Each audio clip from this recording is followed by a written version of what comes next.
everyone. I have the pleasure in the last couple of weeks to help out with the Chicago Navigators. My friend D.G. Elmore, and who is the chairman of the board of Navigators, introduced me to this wonderful ministry called Navigators. And through that, I've gotten to meet a lot of different people.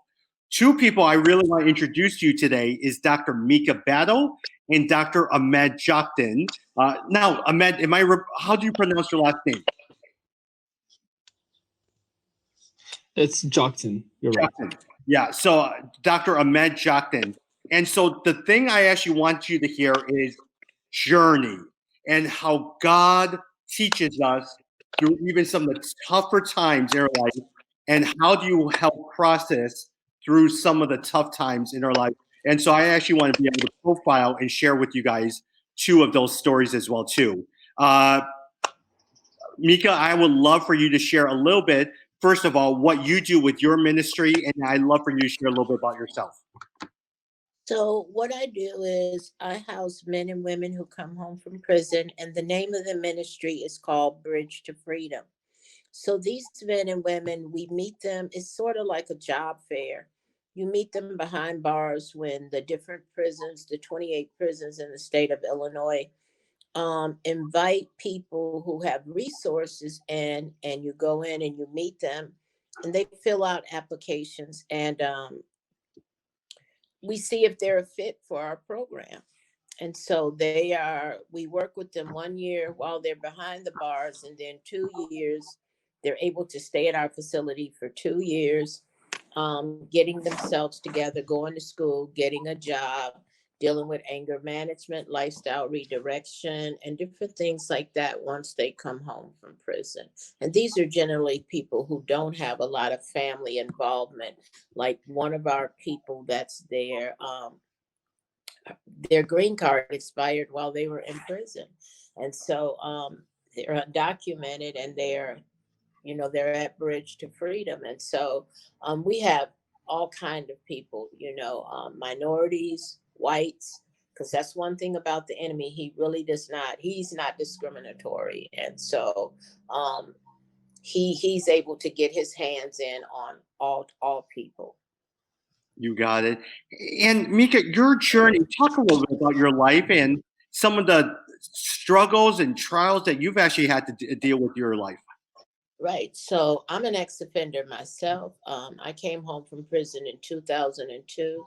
Prior to that, I came from a white collar family. My parents were both white collar workers. My mother was an educator. My father was co-administrator of Continental Bank. He was the first African American to have a white collar job in that bank outside of being a janitor or a teller or something like that. But at any rate, he struggled with drugs himself, and we later found that out later on in life. But I started using drugs at a very early age. Probably I'm writing a book right now, so I'm really starting to remember a lot of stuff. I probably started using drugs at age 12, and the reason being is because I was considered very, very smart. So they doubled me in school, right? They pushed me up, and so I started high school at 12. Wow. So, yeah, so I was actually uh, academically ready, but I wasn't emotionally or mentally ready. So I got introduced to a group of my peers were drinking and smoking weed and popping pills and different things like that. So to feel inclusive, I started using drugs with them. Plus, I was going through a lot of pain. My parents had divorced. I had been raped at 3 years old. So I had a lot of inner struggles that I was going with, and I was medicating these traumas that had occurred in my life. And so my first introduction to heroin, I probably was like about 13 or 14 years old. And I was going to Kenwood High School, which is a very diverse high school here in the city of Chicago and Hyde Park. And I was introduced to heroin and cough syrup with codeine probably at 14 years old. And I just began, I wouldn't even use. I hear people say experimenting with drugs. It wasn't an experiment in my life. I just began to use them, and I also began to sell them. And Mm. after years and years of drug use, and even during my pregnancies with my children, I've apologized. All three of my children are married. I've apologized to all of their spouses and to my grandchildren because I told them your parents were born high, right? Because when I had children, they weren't um, testing the parents to see if there was drugs in their system. So there was drugs in all of my children's system. I mean, I'm almost absolutely sure. And so, but at any rate, after years and years of this drug use and just more traumas, because when you're using drugs like that, you're just going to have trauma after trauma after trauma. And I married into a big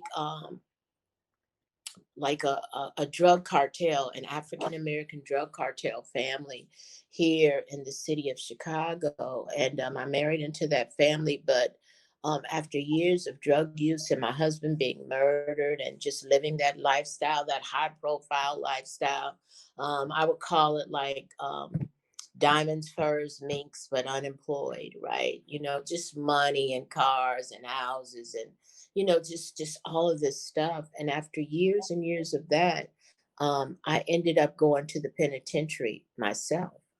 And that was just, somebody would say, oh, well, God, that's one of the worst things that ever happened. But for me, it was one of the best things that ever happened because that's where I actually got saved.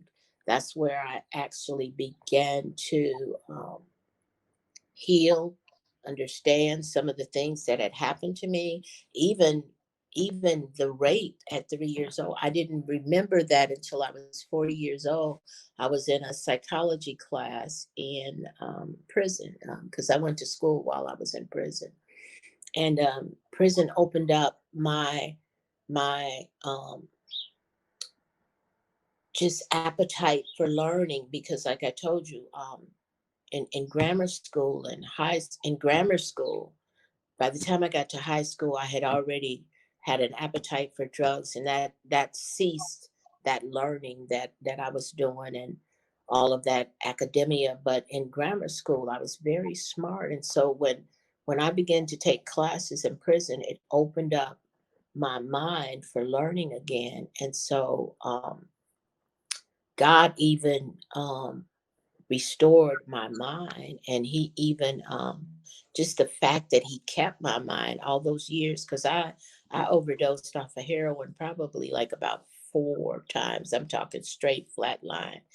And so it was just amazing. But at any rate, just just being saved there in prison, my walk with God, when I came home, it just intensified. Like I said, I came home in 2002, and my walk with God, it hasn't done anything but gotten better and better and better and better and greater and greater and greater and greater. And so when I came home, I started school like about 4 years after I'd been home. And I went to school 13 years. And the first thing I got was an associate in criminal justice, then a bachelor's in criminal justice, a master's in criminal justice. And I went on to get a doctorate in organizational management and leadership. And so right now I do a lot of leadership development, even within the NAVs, even within Bridge to Freedom. My dissertation was on African American ex-offenders who successfully reintegrate back into society and become entrepreneurs. It was a phenomenological study. Part of the study was, based on my life. I came home and became an entrepreneur. I had already been a hustler in the streets, being in that family, and we were selling drugs. That's nothing but a business. Mm. That's nothing but a business. As a matter of fact, being a criminal, you are a businessman. You are an entrepreneur. Even if you aren't doing anything but being an addict and you have to support your habit daily, you're an entrepreneur. I mean, if you're going to shoot $200-300 worth of dope a day, it takes some real serious business to be able to make that kind of money. And so that's what came out of the study, that that criminals are businessmen. They're just selling the wrong product or whatever. And so right now, I'm the executive director of Bridge to Freedom. I consult with a lot of companies and a lot of businesses and a lot of individuals. And just work in my city and in my community, as an activist, as somebody that networks and brings other organizations together. And I advocate on behalf of men and women who come from prison, women who've been victims of domestic violence, and women who've been victims of rape, even men who've been victims of rape, because that's something that we don't talk about a lot. And it's something that men don't talk about a lot. Women just go, wah, wah, wah, wah. We don't have a problem talking about sexual abuse, but our men hide it. And Got it. so yeah, that's about what I do, Tommy. Got it. Thank you so much, Mica. Hey, Ahmed, let me ask you. You work and serve within the area of NAV's Nations Within. Talk a little bit about the ministry, but also talk a little bit about your own journey as well, too, because you've dealt with your own issues of hardship and struggle. Yeah. Well, thank you for having me, and I'm sorry to hear about what he went through, Dr. Mica. We have a common place that went through as well, called jail. Mhm. I was jailed because of my faith in Jesus. Mhm. So, my name is Ahmed Joktan, and I'm from Mecca, Saudi Arabia. So I'm not from the United States at all. And I serve now part-time with the Navigators Nations Within. And the Nations Within primarily, working with immigrants who, came to the United States. They're not originally from here. And they have not heard the gospel. So we want to develop personal relationship with them and with those community in order to bring them to Jesus. So that's what we do here in Chicago. And by the grace of God, we started two underground fellowship house churches here among the Muslim community here and the Hindu community as well. Now, my personal journey is totally different. So, as I told you, I grew up in Mecca, Saudi Arabia. I am Saudi Arabian in citizenship. And my father is an Islamic mufti. And mufti is a person who's a jurist. Basically, if you look at the Catholic belief system and hierarchy, you have the Pope. In Islam, in the Sunni Islam, you have the Grand Mufti. And then you have the cardinals. So my father was a cardinal in Mecca. Mecca is the homeland of Islam. Muslims, we have like 2 billion Muslims around the world today. When they pray 5 times a day, 3 to 5 times a day, they bow down toward Mecca, Saudi Arabia. So I grew up in such extreme religious, Islamic religious teaching. And by the age of 13, I memorized the entire Quran with no mistake. And at the time of graduation from high school, I decided I want to pursue the study of medicine. However, medicine in Saudi is taught in English.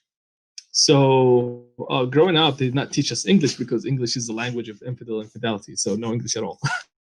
So imagine me getting into school and looking at the screen, and medicine is taught in English, and here I am facing a language that I don't understand. And coming from Eastern background, we carry a big load of shame and honor. So if I fail, I would shame my father and my family. And my father is well known; he goes on TV and stuff. So I decided to, go to New Zealand to study English, and I went there, and a few months in my staying there, I had a dream. And the cause of that dream was actually the Lord prompted a pastor in the Auckland Baptist Tabernacle of New Zealand to pray that the Lord will bring them someone from Saudi Arabia. He told me personally that he was praying that, Lord, you have sent us Muslims from Iran, Iraq, other nations, but no one from Saudi. Would you send someone from Saudi Arabia? And at the night I had this dream, and the Lord took me on a journey where I went to that tabernacle. And the first question the man asked me is, tell me about your dream. So it was shocking for me. But he told me later on that he was expecting me to come because he prayed in faith. After that, I went back to Saudi Arabia, and persecution began. In Saudi Arabia, we have no churches, zero. And if you become a Christian, then it's a capital crime punished by death, by beheading. And Saudi Arabia is one of the countries that always comes up with UN human rights and stuff for executions. Every year, in fact, every Friday they kill someone. Um, so I've been to prison because I share the gospel. 13 of my front teeth being knocked down when the religious police came and arrested me because I shared my faith publicly. And in 2017, while I was working as a medical doctor, which I lost everything because of my faith in Jesus, I've been hunted down, being shot at, bullets showered my car, and I had to run from country to country, being hunted by the intelligence, being hunted by the governments, until I came here to the United States and I asked for protection. And even here, I had some hardship, and the Lord provided in an unexpected way. Who thought that one day I would receive letters from senators and congressmen and women standing on my side for such injustice? So yeah, it's a long journey. I have a book called From Mecca to Christ. It's on Amazon, and in there I detailed much more of such journey with people. Got it. Well, Dr. Mica and Dr. Ahmed, or Mica Ahmed, the reason why I brought you on is to share with the audience a little bit about some of the trials that you guys have faced, but also talk a little bit about journey. All of you guys, and you two are meeting each other for the very first time, but you guys are serving together but in different groups. And it is interesting how God uses our journey to really shape us and allow us to really be able to see Him a little bit. As you look back, and I'm going to go with you, Mica. As you look back now, what are some of the, how did that experience shape you into the person that you are today? What were some of the lessons that you gleaned that really made you to the person you are today? Well, there's no way that I could do the job that I do with men and women who come home from prison to the extent that I do it if I had not had been in prison myself, right? So I will say that my life was anointed from the beginning for struggle.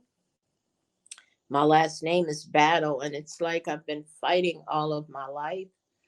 And I, I was just anointed for the struggles that I was going to go through.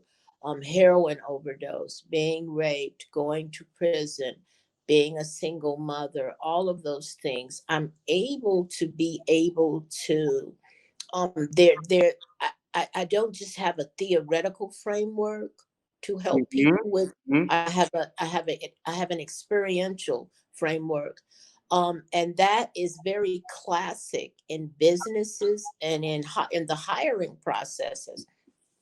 The hiring process is used to contain where they just wanted you to have this degree or that degree. Yeah. Well, now they'll say we want you to have this degree and 5 years experience, or that degree and 5 years experience. So not only do I have the academic or the theoretical framework that is needed to do my job efficiently, I also have the experiential framework to be able to do my job the way that I do it. And so I believe that the experience that God allowed me to go through, I think it was similar to Job in the instruction part. I believe the Lord told the enemy not to her death. And so God allowed me to go through all of these extremes of traumas and trials and tribulations. But his hand was on me from the beginning, and he anointed me to be, most people would have lost their mind going through some of the stuff that I've been through. Got But it. yes. Got it. Thank you. Ahmed, let me go through you right now. Is you look back and it's now been a couple of years, and that you had to go through all those things. How did that experience shape you into the person you are today? I'm sure it developed resiliency within you. What other? And probably you struggled with anger during that time. Well, how has it shaped you into the person you are today? Yeah. At the beginning, I was like, Jesus, why are you doing this to me? I thought you loved me. John 3:16. For God loved you. Do you love me, God? But now, 10 years later, I look back and I'm like, thank you, Jesus, for making me go through those persecution, troubles, and trials to know who you are. And without all those things, terrible, being shot at, being beaten down, being imprisoned, being hunted from country to country. But then I look back and I'm like, wow, now I can see God's promises coming true. Um, you know, who thought that I would walk in a place where I know nobody, in a country that I've never been to before, and people will tell me, "This is your house. We are your family." I mean, I've been disowned from my family because of my faith, and here I am in new country, and people that I don't know them, they're welcoming me as part of their family.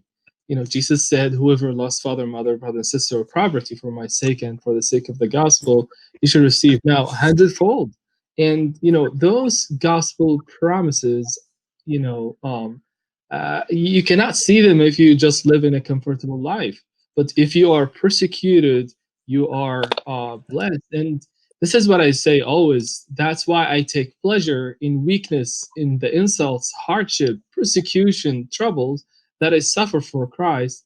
For when I'm weak, then I'm strong.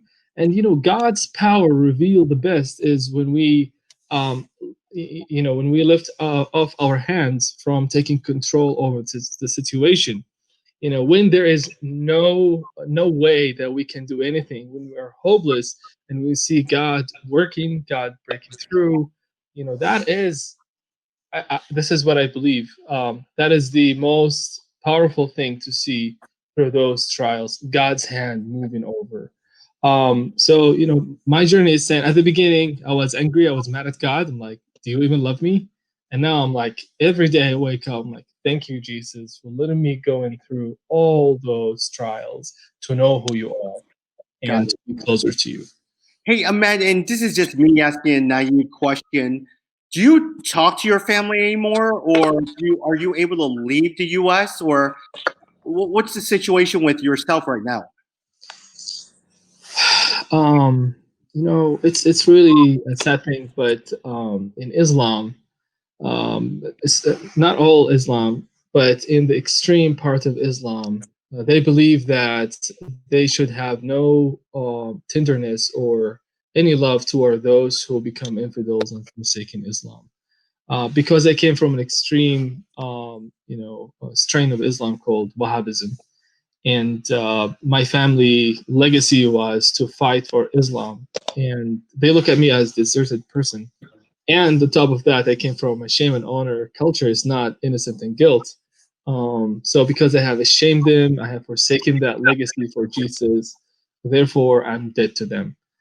So no, I have not talked to my family for over 10 years now, Got it. and it's really a sad thing. And I pray for them every day. I pray that the Lord will reveal Himself to them. I know God is able, if that is His will. But no, till now, there's no contact. Got it. Got it. Hey, Mica, one thing did want to ask for your organization, and eventually I'm going to spend some more time talking with each one of you guys. How are the people dealing that you work with in your organization dealing in the midst of this pandemic? How are they holding up? How are you guys serving and coming alongside with them? So I jokingly say that now the whole world understands what it is to be locked down, like we were in prison or whatever. We did this kind of time in prison, right?